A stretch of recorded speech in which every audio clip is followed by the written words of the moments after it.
And for our lightning round this week, we're playing Do You Want to Throw the Replay Flag? I'll outline a few actions politicians have taken over the past week, and their job will be to tell us whether they like the call or whether the coaches would like to throw the replay flag and ask to overturn what occurred.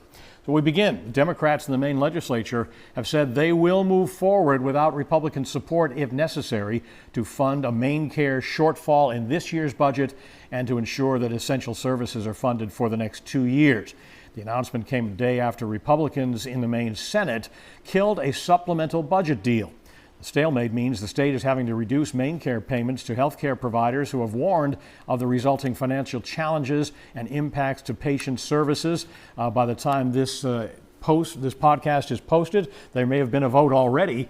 Republicans now sort of shut out. So, Ethan, would you throw the replay flag on the Republican strategy to not support the original compromise as House Republicans did? If I was a Republican, I would, but not as a Democrat. Look, I mean, they blew themselves up. They basically had a compromise. They built trust. They were at the table.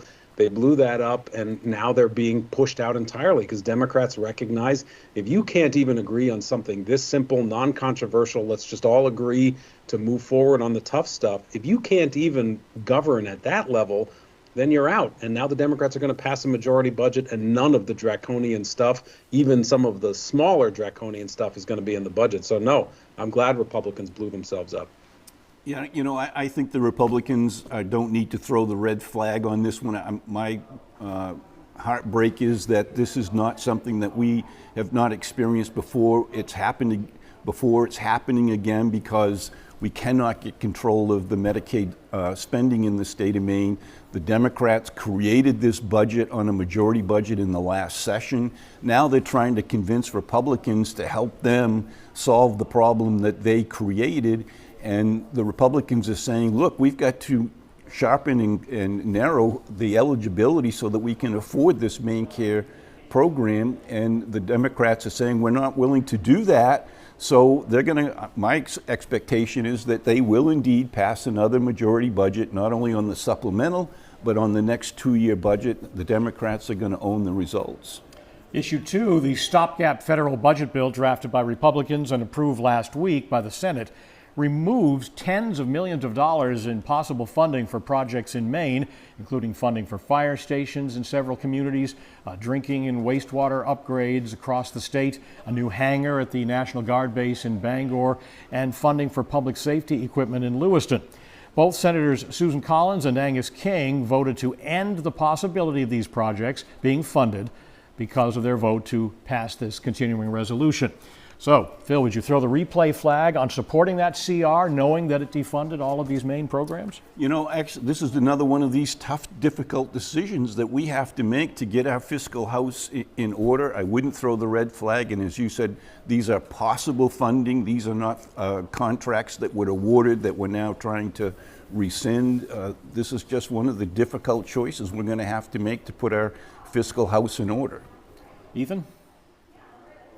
Look, if I'm Susan Collins, I should have rethought this. This is you can see the campaign ads. I mean, she literally cut funding to hundreds of communities across the state, millions and millions of dollars that are going, again, as we talked about earlier, to really make our communities safer, to make them cleaner, things that people in Maine really need and want. Huge mistake on her part. I mean, look, even if she needed to vote for this because the party did, she's claiming, and she is, the most powerful appropriator in all of Congress, and yet she lost all this funding for Maine. That is a big problem for her. We'll see what it does going forward, but if I were her, I would want to throw the replay flag, do this very differently. Issue 3, the Trump administration is telling Maine it has 10 days to rescind its policy of allowing transgender athletes to compete in girls' high school sports after it found the state violated federal anti-discrimination laws, including Title IX. The administration said in its notice that Greeley High, the Maine Department of Education, and the Maine Principals Association have until March 27th to comply with the regulation and to take such corrective action as may be appropriate. Plus, the state must return about $187,000 in federal funding. This follows numerous other threats to federal funding since President Trump and Governor Janet Mills clashed at the White House at the National Governors Association meeting. Ethan, would you throw the replay flag if you were Janet Mills on how you stood up to Donald Trump at that meeting at the White House?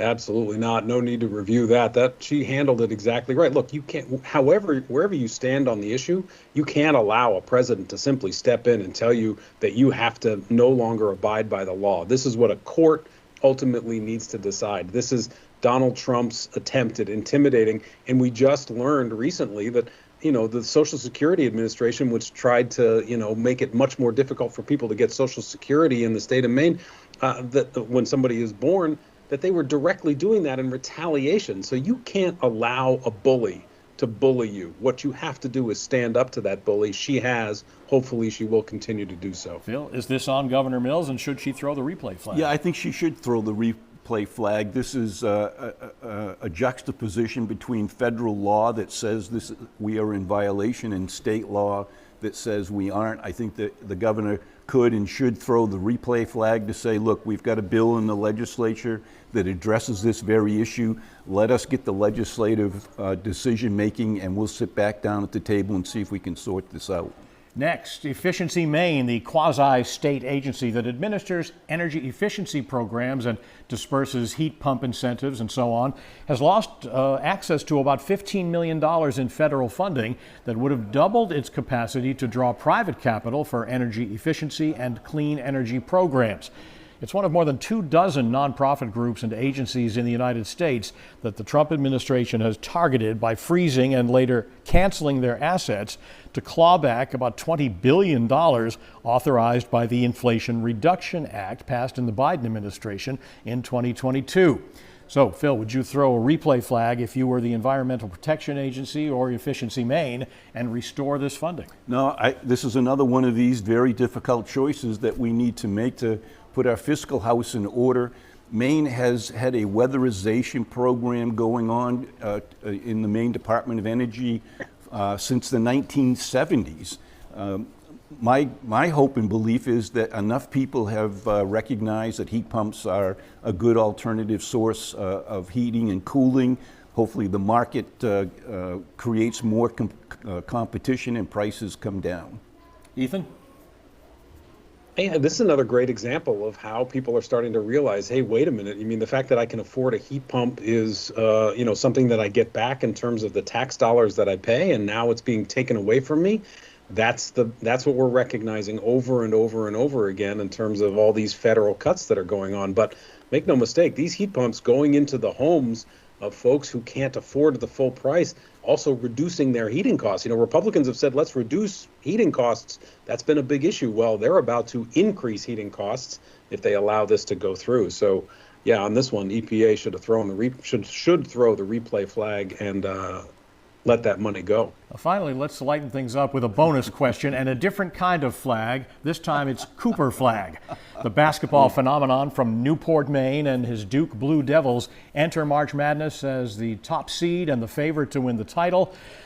Cooper is widely expected to be the #1 pick in the NBA draft this year, but he has made statements indicating he might decide to stay at Duke for his sophomore year before going pro.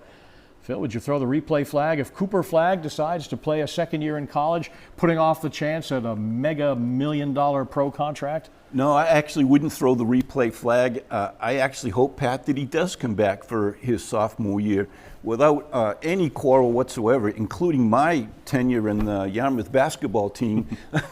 He is by far the best basketball player that Maine has ever produced. We're all immensely proud of him.